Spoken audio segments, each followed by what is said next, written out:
for our next presentation.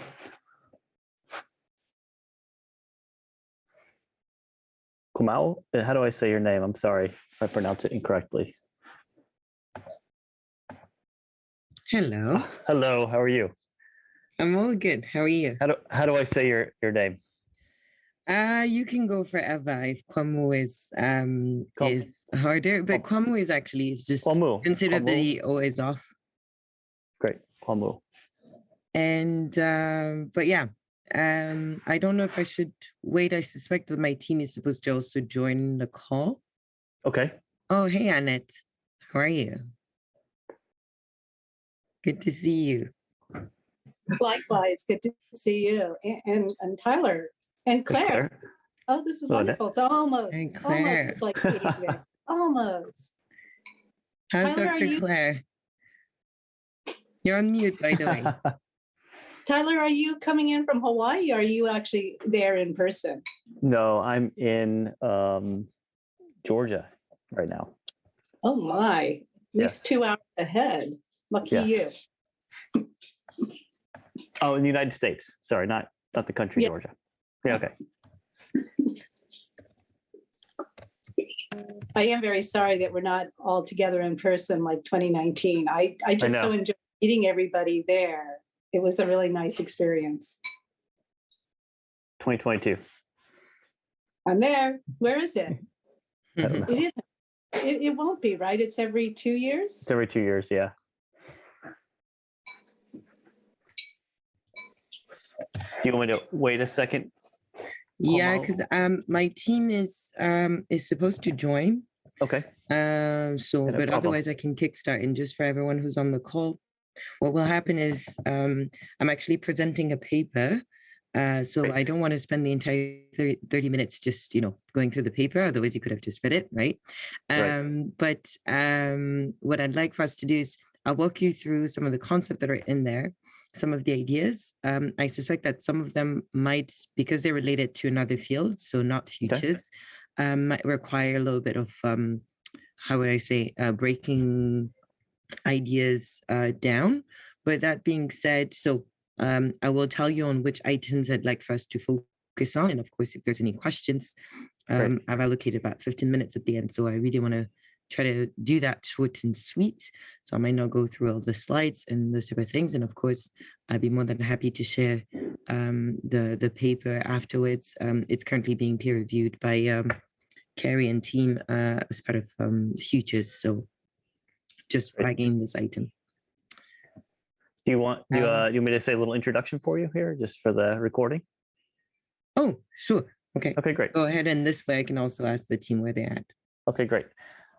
All right, so our next presentation is on Futures of the Reproduction of Oppression by Kwamou.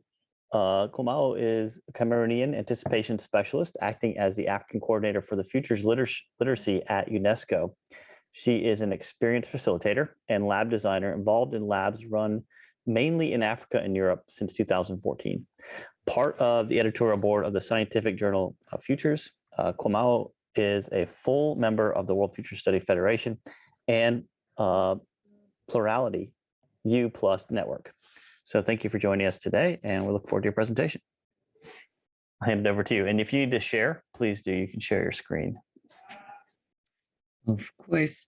Thank you so much for the introduction. And then I guess that I'll start right away. Is your team joining?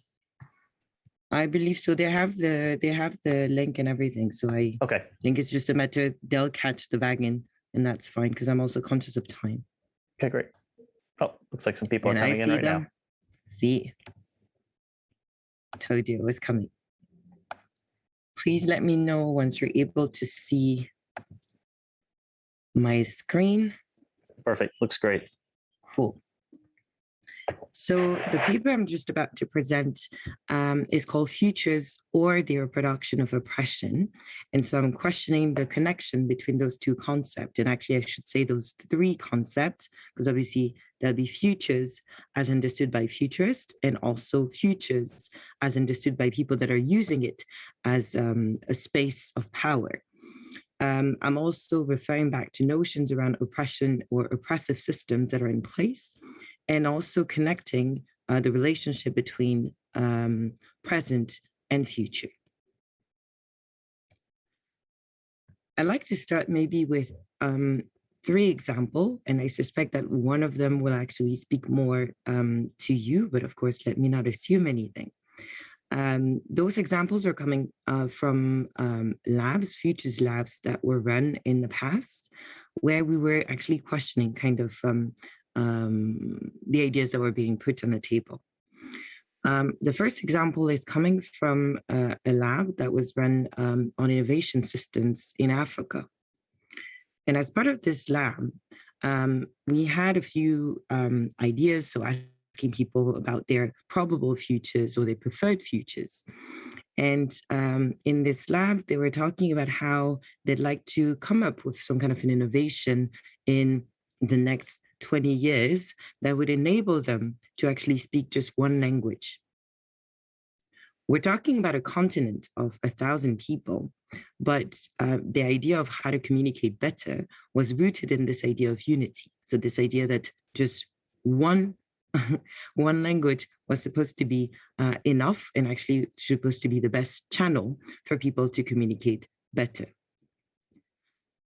In the second example that was coming from a lab on the future of Black America, we're in circumstances where most of the people in the room were Afrofuturists, so people that were actually specializing in futures thinking, but also people that were connecting futures in their own situation as people of direct descendants of slaves in America.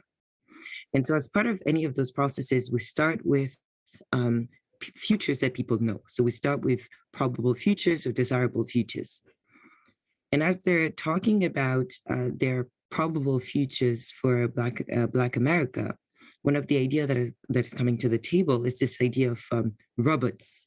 That would be basically the future of Black America in 2050.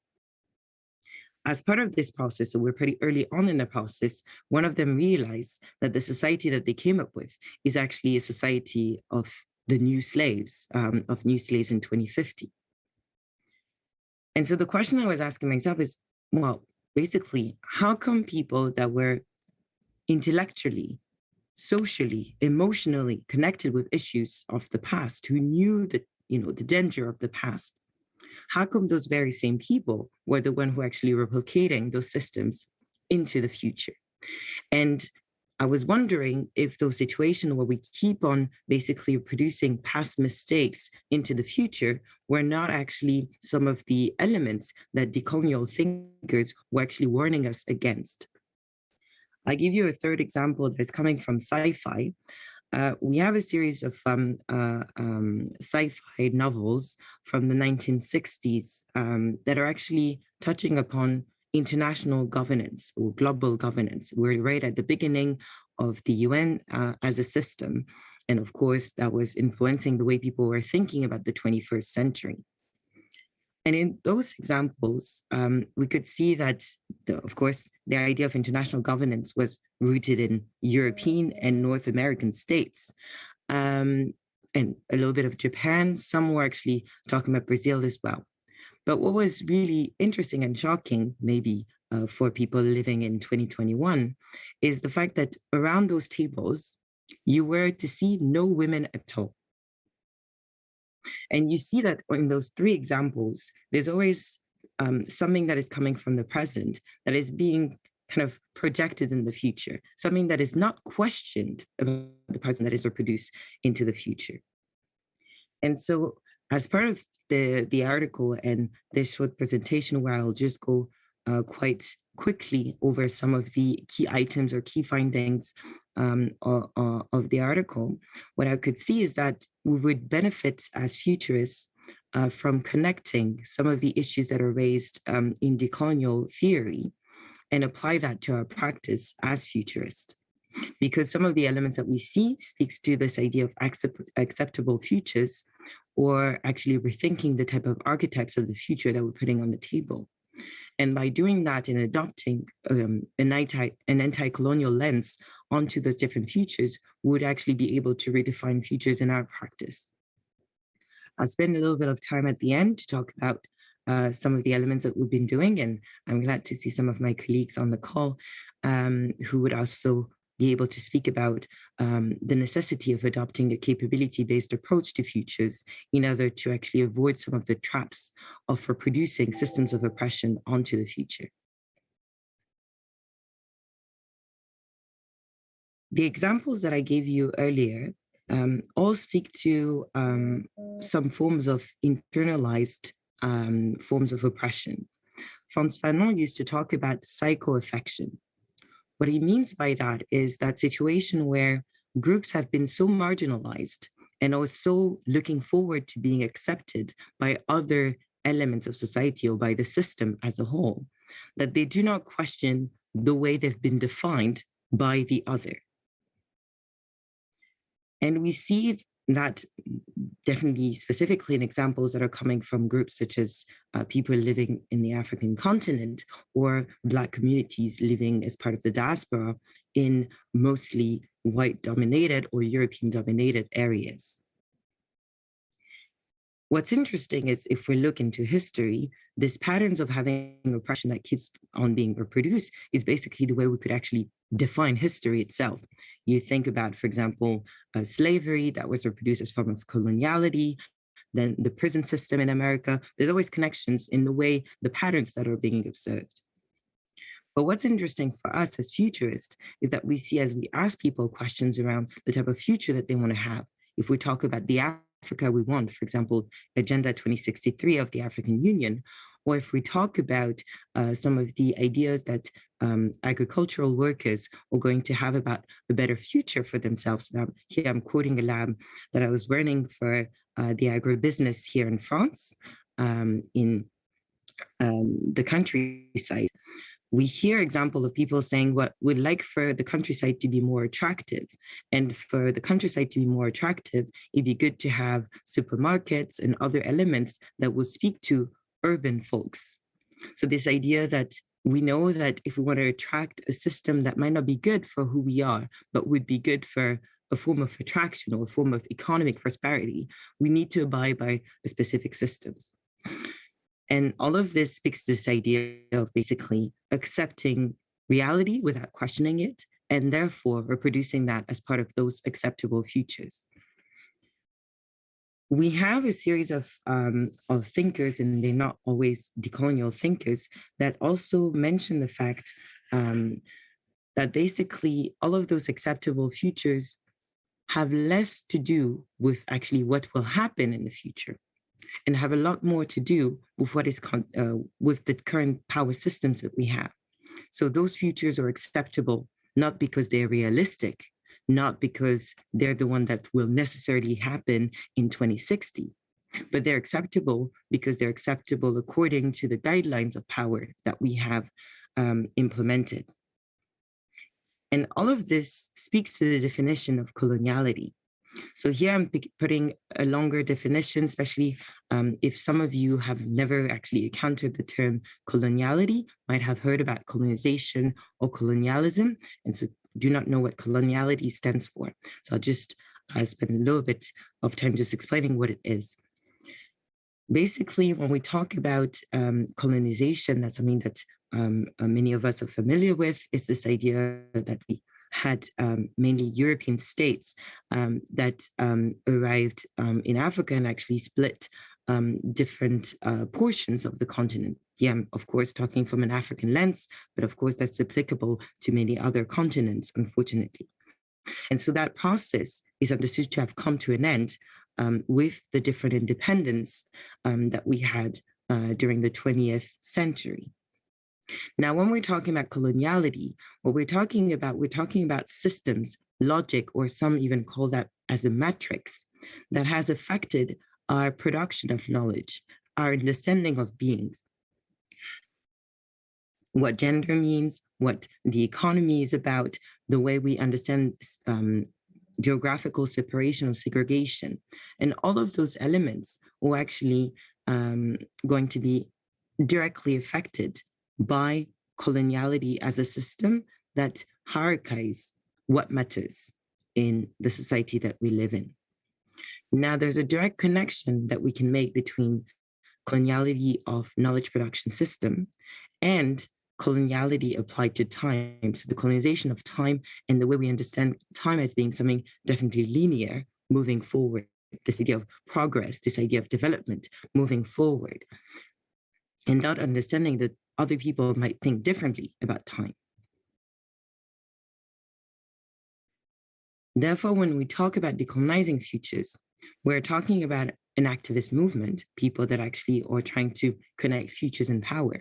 But we're also talking about an intellectual movement that actually has informed different questions around feminist currents, anti-racist movement, environmentalist movements as well. And all of those are rooted in different sources of knowledge, Africana studies, or a mix of Black studies, African-American studies, and African studies as well. So all forms related to basically African identity, and a series of post-colonial studies that some of you may be familiar with. In all of those elements, we hear connections that we could make with futures. This idea that, for example, we lack creativity in our thinking of different governance system, knowledge systems. There's always this idea that we're not creative enough in the way we produce a system or scenarios about the future. And what is understood behind that is this idea of captivity, that we're not creative enough because our mind or held captive to a specific system. This is also a notion that we call sometimes stolen futures, this idea that we cannot define futures using our own terms.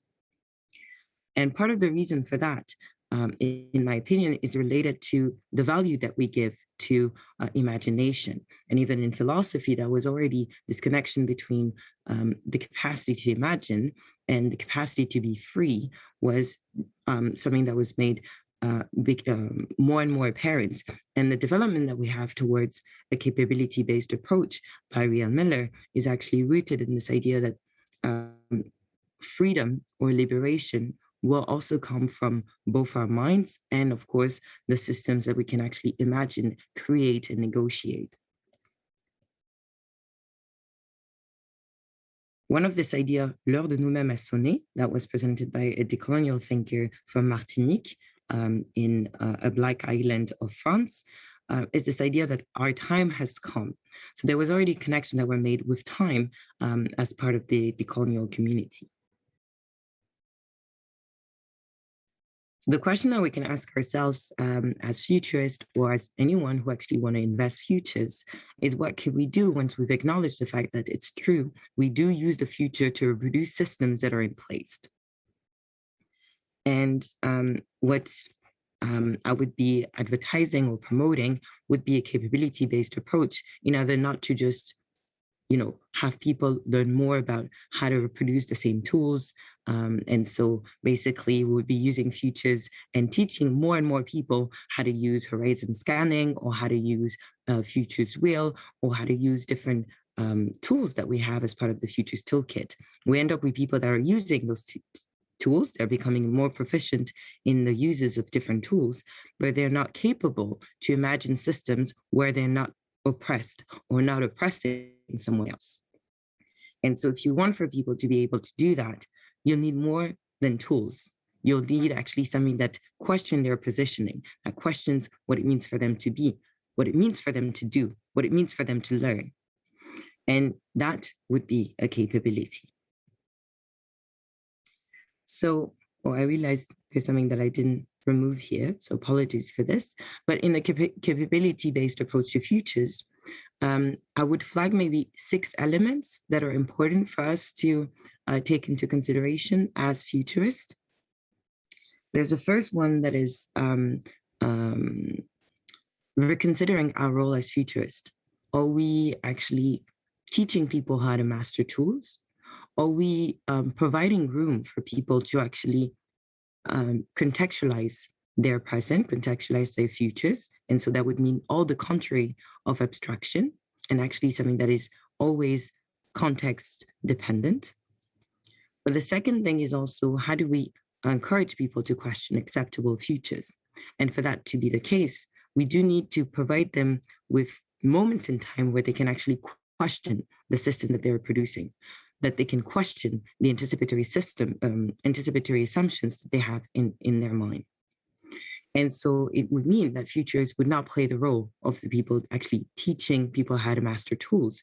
They'd be actually designers of processes that enable people to actually embrace different forms of knowledge production and embrace all of the 6 elements, or actually 5 other elements that are here on your screen, which would be embracing concertisation, and I'll explain what it is in a minute, enable people to actually embrace dialogue and to dive into a better understanding of future as public good. Concertisation comes from radical educationalist movements in Brazil. So Paulo Freire, for example, who thought that in order for people to truly embrace their situation, they needed to actually be provided with the ability to be rendered conscious of where they're at in the current, not only knowledge system, but also economic systems that they're part of. So this idea that we need to be rendered more conscious of where we are in the system, what it means to be part of the present. And in order for people to become more conscious, there's this idea that they need to be actually part of the conversation, that they need to be able to launch the conversation. And so to embrace dialogue as a praxis. So for all researchers, there's this idea that we're not the one producing knowledge. We're not the one telling people what is a good future, but we actually designing processes that enable them to actually create those conversations on their own. And we're reinvesting our position as researchers. But in order to do that, we need to acknowledge the fact that the future is actually a public good, that it's not something that we own as futurists, but it's something that everybody can actually share. And so that would mean that we'll be actually comfortable with this idea of amateurs or amateur futurists that will be part of the process. And all of this would actually benefit a dialectic or a discussion around producing hope and actually considering futures as spaces where hope can actually take place. At the very end, we would actually be able to achieve what decolonial thinkers call resurgence or different forms of resistance. I realized that I do want for us to have at least a little bit of conversation or for me to raise different points. So I suggest that maybe I just pause here and actually pause on this idea that futures should actually reposition themselves through those different elements that I've just mentioned. So I thank you for your attention, and I hope that I get to hear from you.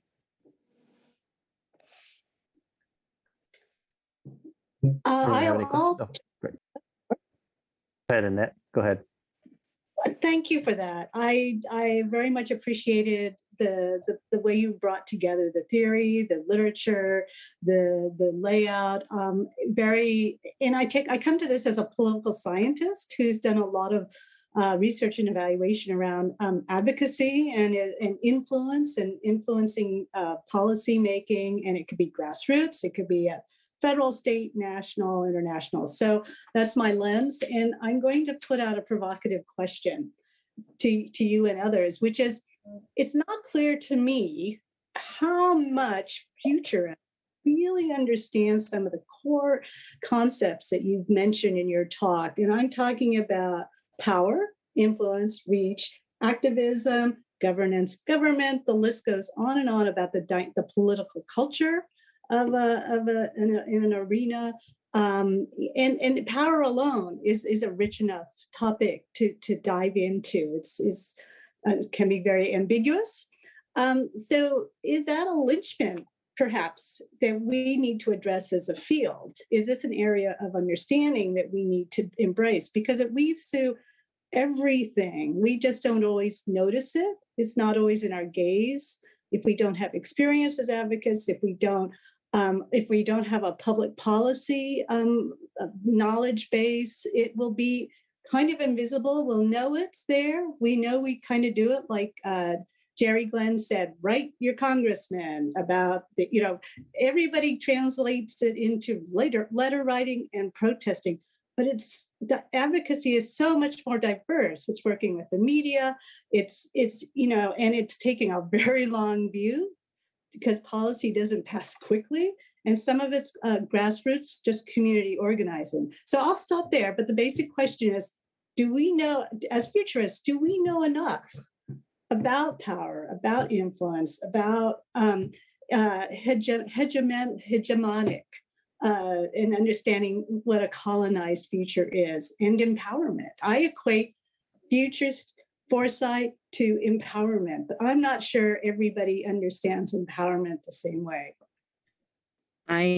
Thanks so much for the question, Annette. And I would actually flag maybe one thing, which is, well, the short answer to your question is no. We don't know enough about power as futurists. And part of the reason why we do not is also related to who funds us and what's at the origin of, our positions of futurist. It is true that for many of us, we do depend on institutions that actually have all in their best interest, the reproduction of those different systems. So of course, if you're paid by people that actually ask you not to question that, it's very easy for you not to do so.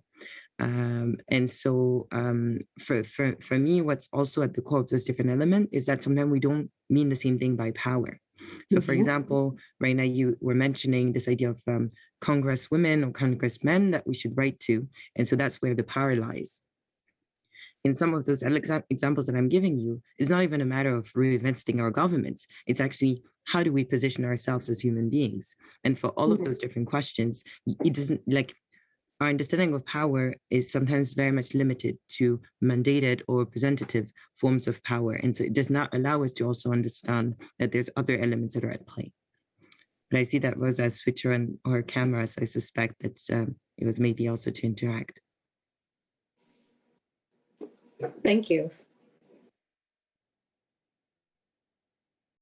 Claire, your sound is off. Yes, sorry. I just wanted to say something. First of all, thank you, Eva, for presenting that. I'm really appreciating of a lot of the terms you used as somebody who worked in international development and is also questioning this conversation. One of the questions my publisher asked about my book as I was writing it was, why did I spend so much time laying the groundwork for the context of the chapter that talks about colonialism and the current economic system, which we're now trying to deconstruct to construct something new. And I had to explain to him that without that, what I'm saying, the very simple things I'm saying that we should be doing differently wouldn't make sense to the reader. We're like, strike. I had to explain that it's coming from a particular perspective. And so I do think I would love to see how we can find ways to amplify this work. So especially the futurists that are being groomed to work in the development spaces, now that the UN has taken up foresight as a tool, right? We don't want that tool to be wielded as another weapon, quote unquote, to keep things the way they are. And I do think we have to find ways, certainly as WFSF, to sort of educate those futurists who are willing to be educated about these new ways of thinking about power, who owns it, and really always think about this question when they go to the table: how do we share the future? The future is a shared space, and that's the question that we must ask. We're sharing our planet, we're sharing our humanity, we're sharing the rule books, and the rule books under which, say, the Jamaican Central Bank operate are written by others. And so we find that when we're told that we must fire people, then the breadbasket of what the people earn is not enough, then we have an uprising, then we are slipping further backwards. So I think we're at a very opportune time in human history to give birth to something new and must. And Jerry's talk just before this really lent itself to this, and your talk coming right after, I think. AGI, all these things which are transforming what it means to be very human itself. That's critical. And power is one of those questions. So thank you so much. I really enjoyed your presentation. Looking forward to perhaps you doing a workshop at some point for us within the organization, just to educate us as futurists about this. I do think we should definitely repeat it as something we should all benefit from. Thank you again. So I'd like to just dovetail on that comment. And Claire, thanks for that. I've been thinking about this as a place of education, and out of the blue, I managed to get on the program for the Futures Festival this weekend, Saturday. and I'm going to toot my horn here. I'm unabashedly okay with this. I'm going to do a roundtable talking about the future of advocacy.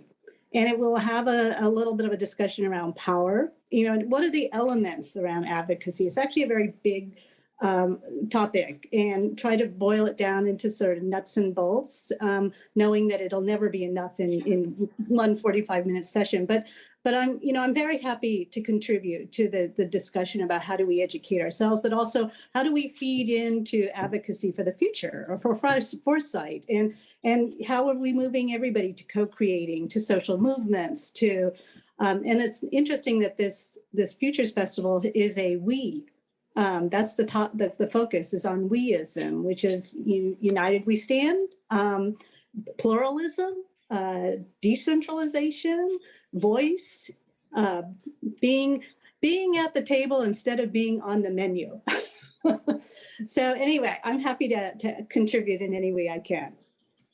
Definitely. And what you're also mentioning speaks to another element that unfortunately it would take a little bit of time to unpack.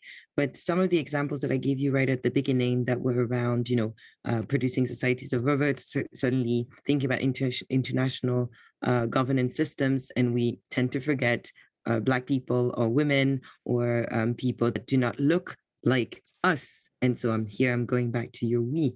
We do get to see that when we say we don't always know what we stands for.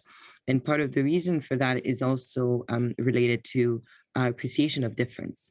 If in the past, we've never heard of systems that were able to actually embrace difference, it's totally normal for us to not think about a future where difference actually can be understood as something meaningful. And we might say, because we do believe that diversity is a good value to have, we might say that in the future, we want more diversity, but we don't have the right systems or the right channels to actually appreciate that. So we do end up just reproducing unity, this idea of there's one way and it's the only way forward. And we won't be able to actually truly embrace diversity. And we can see that, for example, for even our idea of sustainability that remains on replicating systems that are actually or leading us to living in a more and more unsustainable environment. Great. And thank you. I think we need to wrap up there for the next speaker here. So I'm just sorry to cut you off, but thank you so much, Kwamou, for your time and for sharing. And thanks for everybody for joining us.